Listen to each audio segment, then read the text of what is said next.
Good morning students.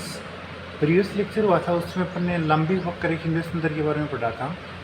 आज अपन जो पढ़ने वाले हैं देखो उसमें अपन ने वॉल्यूम एलिमेंट के लिए जो रेखाल्पांश हैं, आयतन अल्पांश के जो रेखाल्पांश हैं, यानी तीनों डायमेंशन में जो रेखाओं की लंबाई अपन लेते हैं, किस प्रकार से वो एरिया वेक्टर बोल सकते हैं या एरिया एलिमेंट बोल सकते हैं, उसका प्रोडक्शन कर रहे थे। वॉल्यूम एलिमेंट का लिए जो अपन जो एलिमेंट्स वहाँ पर लेंगे, जो एलिमेंट्स होंगे वॉल्यूम एलिमेंट्स को किस प्रकार से रिप्रोड्यूस करेंगे, वो सारी बातें हमने देखी थी। यानी अपन जैसे बात करें तो एक आयतन अल्पांश है, उस आयतन अल्पांश के आपके पास में जो आयतन अल्पांश की डायमेंशंस रहने वाले हैं, वो डायमेंशन वक्र रेखा तंत्र में और बोले तो लंबिक वक्र रेखा तंत्र में किस प्रकार से परिभाषित होंगे, और वो डायमेंशंस जो है जिसको अपन रेखा अल्पांश बोल रहे थे, वो रेखा अल्पांश क्षेत्रफल अल्पांश को बनाने में और आयतन अल्पांश को बनाने में किस प्रकार से अपना योगदान देते हैं, वो बातें हमने पढ़ी थी।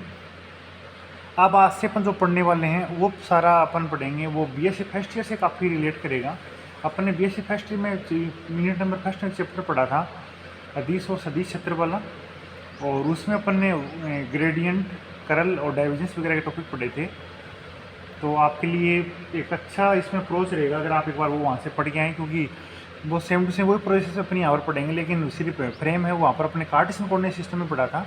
यहाँ पर उन एक्सप्रेशन को जनरल वे में या बोल सकते हैं अपन लंबिक वक्र रेखा तंत्र में देखेंगे, बाकी अप्रोच है वो सेम टू सेम रहने वाली है।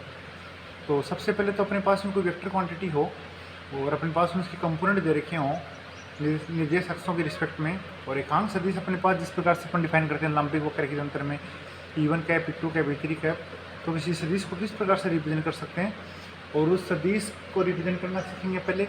उसके बाद में सदिश क्षेत्र की प्रवणता कैसे निकालेंगे, सदिश क्षेत्र का डाइवर्जेंस और सदिश क्षेत्र का कर्ल कैसे निकालेंगे।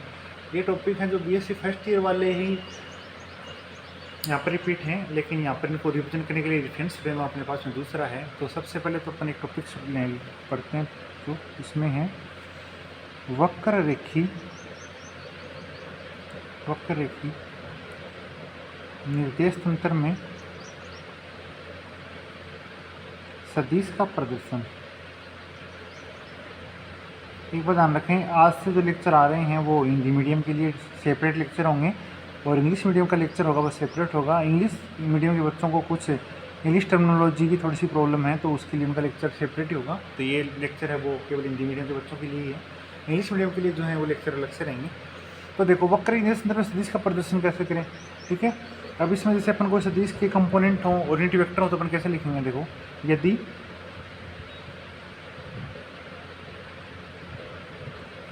लंबिक वक्र रेखी निर्देश तंत्र में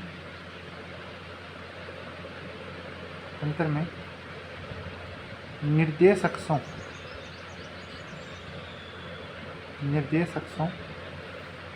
U1, U2, U3 के अनुदिश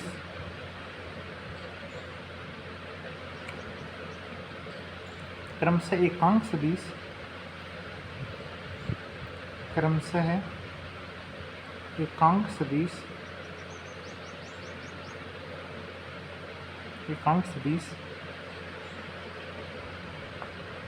E1 कैप, E2 कैप तथा E3 कैप हो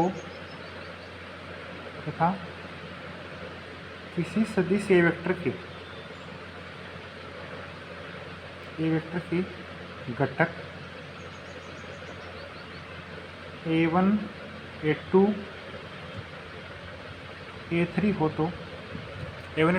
तो सदिश A का मान निम्न प्रकार लिखा जाएगा। सदिश का मान निम्न प्रकार लिखा जाता है।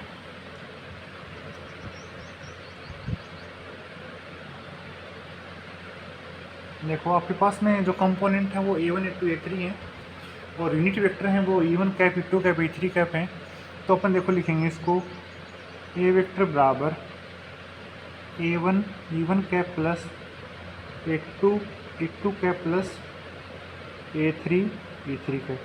ये अपने पास में क्या हो जाएगा, वेव नोटेशन आ जाएगा ना, इसमें तीन कंपोनेंट है और तीन वेक्टर। अपन इस प्रकार से लिखते हैं जैसे अपन लिखते हैं ए एक्स आई कैप प्लस ए वाई जे कैप प्लस ए जेड के कैप, यानी इसी नोटेशन को अपन क्या करेंगे, कार्टेशियन कोऑर्डिनेट सिस्टम में चेंज करें तो क्या लिखेंगे, a1 बराबर ax, a2 बराबर ay, a3 बराबर az, ठीक है, और e1 कैप बराबर आई कैप, e2 कैप बराबर जे कैप और e3 कैप बराबर क्या हो जाएगा, के कैप हो जाएगा, है ना। ये तो सिर्फ हो गया कि फॉर्मल सा यहाँ पर रिप्रेजेंट करने का तरीका ना, कि अपन इसको रिप्रेजेंट किस प्रकार से करें। अब देखो ये तो अपने रिप्रेजेंट कर दिया, अब अपना इसमें आगे जो बनता है वो बनता है कि अपन क्या करें, अदिश क्षेत्र आपके पास में है। अदिश क्षेत्र का मतलब ये हुआ, देखो क्षेत्र की भाषा में बोला थी, अदिश क्षेत्र का मतलब यहाँ पर ही हुआ कि कोई अदिश राशि है और उस अदिश राशि का मान है वो क्षेत्र एक पूरे स्पेस में डिस्ट्रीब्यूट है, और उस अदिश राशि का जो मान है वो किस पे डिपेंड करता है, परीक्षण बिंदु के निर्देशांकों पर डिपेंड करता है, तो वो क्या कहलाता है, उस अदिश राशि का क्षेत्र कहलाता है। तो अदिश क्षेत्र की प्रवणता है वो अपन कैसे निकालेंगे, है ना। ये नेक्स्ट अपना टॉपिक है, और इसमें प्रश्न यहाँ से एग्जाम में पूछते हैं ना, अदिश क्षेत्र की प्रवणता। अब यहाँ पर अपने पास में जो फ्रेंच फ्रेम है वो आपके पास में वक्र रेखा इंडेक्स तरफ उसमें पढ़ने वाले हैं, ठीक है। तो देखो क्या करेंगे, जैसे आपके पास में कोऑर्डिनेट एक्सिस बना रहा हूँ मैं, जैसे आपके पास में u1 है ना, ये आपके पास में है u2 और ये है u3 और ये इनका ओरिजिन है ना। कौन सा तंत्र बना रहे हैं अपन, तो बना रहे हैं लंबिक वक्र की तंत्र, है ना। दूसरा अपने पास में दो सरफेस हैं, एक सरफेस आपके पास में ये हो गया ना, और दूसरा सरफेस इस प्रकार से हो गया। इस सरफेस को इसमें बोल दूँ सरफेस S1, इसको बोल दूँ सरफेस S2, एक दूसरे इस प्रकार से क्या दोनों परपेंडिकुलर है ना, पैरेलल हैं इस प्रकार से।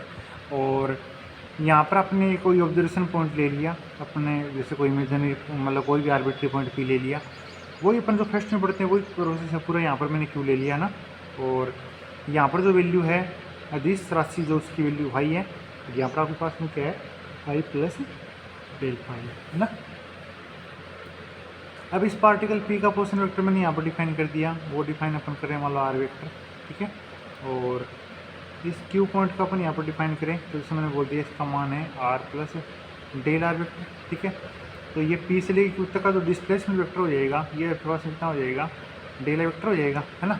इतनी आपको क्या की गई है यहाँ पर, ये चीज़ें दी गई है ना, ये आपके पास में अवेलेबल है।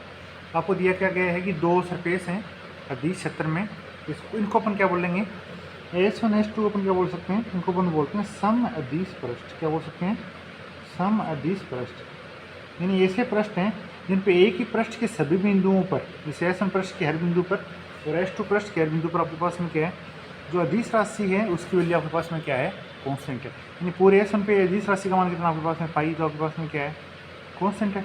और S2 सरफेस पे कितना है, फाई प्लस डेल फाई है, यह भी आपके पास में क्या है, कॉन्स्टेंट है ना। इसको अपन क्या बोलते हैं, सम अदिश पृष्ठ बोलते हैं, है ना।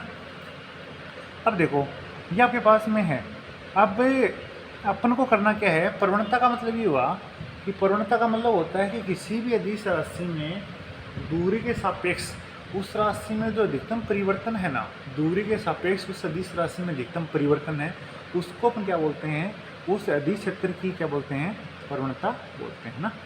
तो अपन सबसे पहले तो यहाँ पर हमने जो यहाँ पर जो क्या किया गया है, ओरिएंट किया है, या जो क्वांटिटी या जो अपन ने इस डायग्राम में शो किया है, या अपन ने जो क्वांटिटी अपने यहाँ पर ली हैं उनकी थोड़ी सी बात कर लेते हैं। मैं थोड़ा लिख देता हूँ थ्योरी में, अगर आप नोट्स वगैरह बना रहे हैं तो देखो अपन क्या लिखेंगे, हम किसी अदिश क्षेत्र में दो सम अदिश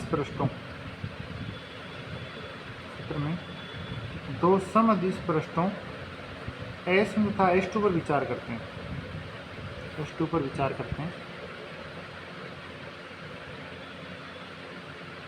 ठीक है, विचार करते हैं। चूंकि एक ही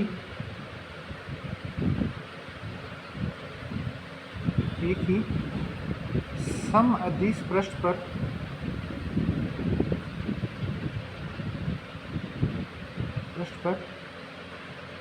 अदिश राशि का मान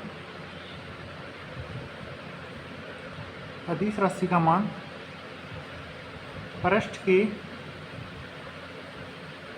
सभी बिंदुओं पर समान रहता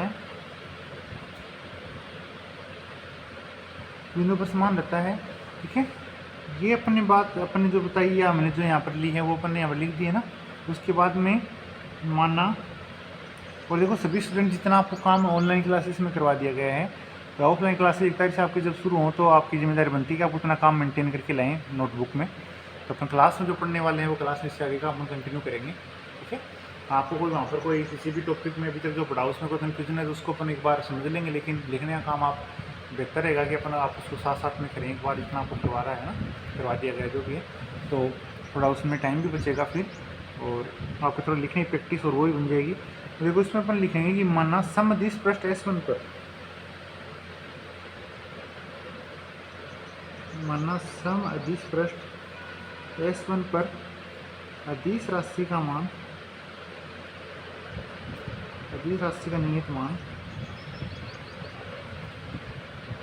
अदिश राशि का नियत मान 5 है तथा S2 पृष्ठ पर, S2 पृष्ठ पर अदिश राशि का मान 5 प्लस डेल 5 है ना। ये एक S1 पृष्ठ पर अदिश राशि का मान हमने नियत मान 5 है, और दूसरा जो पृष्ठ S2 उस पर मान कितना है 5 प्लस डेल 5। अब इसमें लिखेंगे माना सम अदिश पृष्ठ के, पृष्ठ S1 के किसी बिंदु P का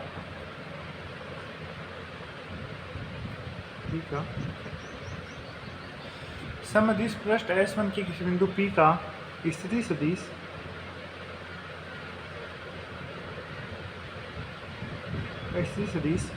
लंबिक वक्र रेखीय निर्देशांतर, लंबिक वक्र रेखीय निर्देशांतर अंतर की मूल बिंदु O के सापेक्ष, मूल बिंदु O के सापेक्ष R वेक्टर है तथा पृष्ठ S2 के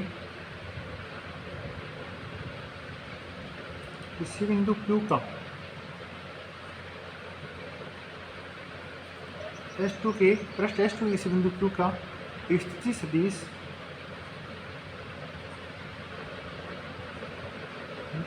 इसी अंतर में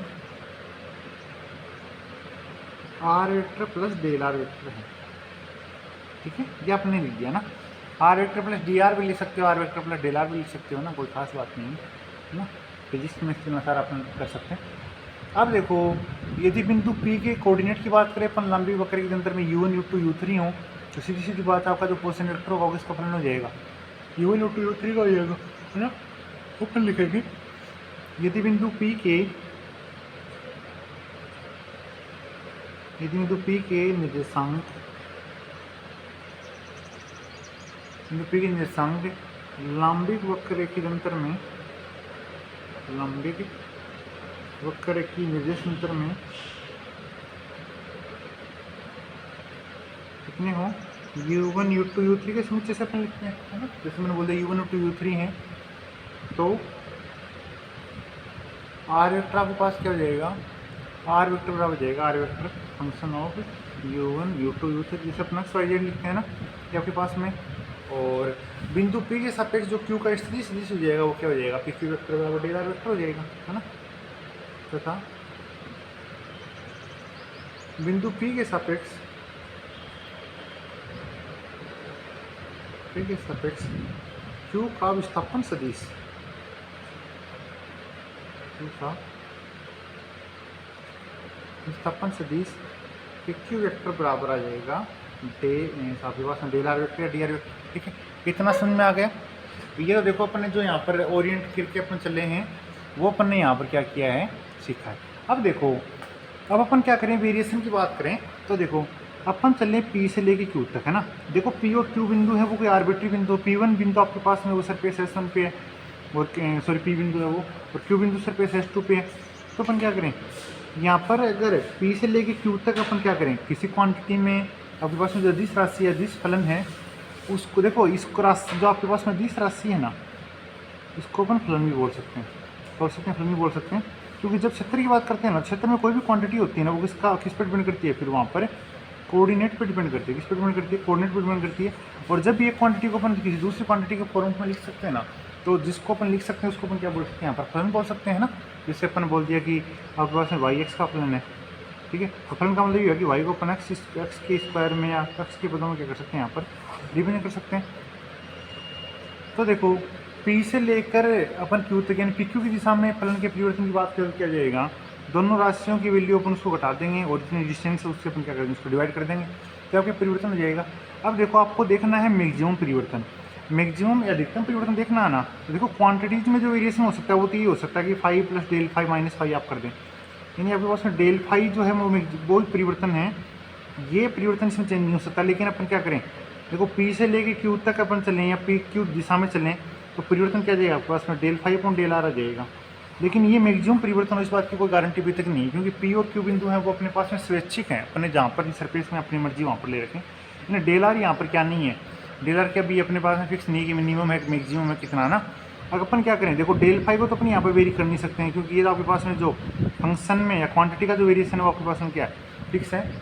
अपन अगर इसे क्वांटिटी को डेल आर को अगर अपन क्या करते हैं मैक्सिमम मिनिमम करते हैं ना, तो ये आपके पास में रेशियो क्या आ सकता है, मैक्सिमम आ सकता है। और वो जो मैक्सिमम जो वेरिएशन आएगा ना इस क्वांटिटी में डिस्टेंस के रिस्पेक्ट में, वो आपके पास में क्या हो जाएगी, अधिक स्तर की पूर्णता हो जाएगी। उसके लिए अपन क्या करते हैं, यहाँ पर जैसे मान लो फंक्शन है इस पर, यहाँ पर जो सरफेस है यहाँ पर अपन क्या करेंगे, यहाँ पर एक परपेंडिकुलर ड्रॉ कर देंगे ना, क्या करते हैं परपेंडिकुलर ड्रॉ कर देंगे। और मान लिया एंगल आपके पास में कितना है, थीटा है, और इस डिस्टेंस को हमने बोल दिया dn, है ना। अपन जानते हैं अपन दो लाइन के एक लाइन से दूसरी लाइन पर परपेंडिकुलर ड्रॉ करते हैं, तो परपेंडिकुलर आपके पास में क्या होता है, ऑलरेडी दोनों लाइन के बीच की क्या होती है, मिनिमम डिस्टेंस को क्या करता है वहाँ पर रिप्रेजेंट करता है। यानी परपेंडिकुलर का मतलब आपके पास में किससे है, दोनों लाइन के बीच की मिनिमम डिस्टेंस है। जब ये आपके पास में यानी डी आर की जगह जब अपन क्या करें डी एन को रिप्रेजेंट कर देंगे ना, डी एन बोल सकते हो डेल एन बोल सकते हो, तो आपके पास में क्या होगा फिर, ये जो फंक्शन में वेरिएशन आएगा ये मैक्सिमम आ जाएगा, क्योंकि ये फंक्शन का वेरिएशन तो आपके पास में ही, लेकिन यहाँ पर अपन जिससे इसको डिवाइड करें ना वो क्वांटिटी आपके पास में क्या मिनिमम हो जाएगी। तो ओवरऑल ये रेशियो आपके पास में क्या जाएगा, मैक्सिमम आ जाएगा। और यही कारण है कि इसकी जो डायरेक्शन यहाँ पर होगी ना, इसको जैसे मैं डायरेक्शन को क्या बोल दूँ, यानी ये आपके पास में डी एन है, और अपन यहाँ पर जो परपेंडिकुलर ड्रॉ किया है तो परपेंडिकुलर होगा भी सरफेस के हमेशा क्या होगा, परपेंडिकुलर अपन डाला तो यहाँ पर क्या होगा, यहाँ पर एंगल कितने होंगे 90 डिग्री होंगे। तो अगर अपन इसकी डायरेक्शन को देखें तो डायरेक्शन हमेशा क्या होगी, इस इक्वी स्केलर सरफेस है या समदिश पृष्ठ की हमेशा क्या होगी, परपेंडिकुलर यहाँ पर होगी। और ये यहाँ पर एक स्पेशल डिस्टेंस होगी, मिनिमम डिस्टेंस, जिसके रिस्पेक्ट में क्या आ रहा है आपके पास में अदिश फलन है, उसका वेरिएशन आपके पास में क्या आ रहा है, जो सरफेस मैक्सिमम आ रहा है, तो इसको रिप्रेजेंट करेगा फिर अदिश की प्रवणता को रिप्रेजेंट करेगा। और इसकी स्पेशल क्या होगी कि दिशा भी होगी, दिशा कहाँ पर होगी आपके पास में, सम अदिश पृष्ठ की क्या होगी, लंबवत होगी। और यही कारण है कि आपके पास में जो प्रवणता जो होती है अदिश क्षेत्र की, वो हमेशा क्या होती है आपके पास में अदिश फलन की क्षेत्र की, तो आपके पास में क्या होती है हमेशा कि वेक्टर क्वांटिटी वहाँ पर देखने को मिलती है ना। तो यहाँ पर अपन ने इतना डिस्कस किया। नेक्स्ट अपनी क्लास होगी ना, उसमें फलन का परिवर्तन देखेंगे पहले तो पी क्यू डायरेक्शन में, उसके बाद में अपन मिनिमम डायरेक्शन मिनिमम डिस्टेंस में अपन को उसको देखेंगे, मिनिमम डिस्टेंस कितनी होगी। मिनिमम डिस्टेंस का यहाँ पर यूज ये है, उस कंडीशन आपके पास में क्या होगा, तो डिस्टेंस के रिस्पेक्ट में जो वेरिएशन आएगा क्वांटिटी का वो क्या आएगा, मैक्सिमम आएगा। और वही अपन क्या करना चाहते हैं यहाँ पर फाइंड आउट करना चाहते हैं, क्योंकि जो आपके पास डेफिनेशन है ना वो क्या है कि अदिश क्षेत्र में अदिश फलन फाई का अधिकतम जो परिवर्तन है ना उसको अपन क्या बोलते हैं, अदिश क्षेत्र की प्रवणता बोलते हैं। और वो परिवर्तन अधिकतम कब हो, जब वहाँ पर अपन एक सरफेस से दूसरे सरफेस के बीच की डिस्टेंस क्या लें, मैक्सिमम लें, क्योंकि दोनों सरफेस के बीच में जो क्वांटिटीज का वेरिएशन है वो तो आपके पास में फिक्स है, डेल फाई है ना। तो डिस्टेंस को अपन क्या करें, मिनिमम लेके चलें तो वेरिएशन आपके पास में क्या आ जाएगा, मैक्सिमम आ जाएगा। और उसकी जो डायरेक्शन होगी वो सम अदिश पृष्ठ की क्या होगी, बिल्कुल परपेंडिकुलर रहने वाली है, जो एक स्पेशल केस यहाँ पर बन जाता है। इसी कारण क्या होता है कि सम अदिश जो अदिश क्षेत्र की पूर्णता आपके पास में क्या होती है, वो क्या होती है कि वेक्टर क्वांटिटी होती है ना। तो ये सारी बातें जो हैं अपन परपेंडिकुलर वाला और ये मैक्सिमम वेरिएशन वाला ये अपन देखेंगे, वो नेक्स्ट क्लास में देखेंगे। Thank you.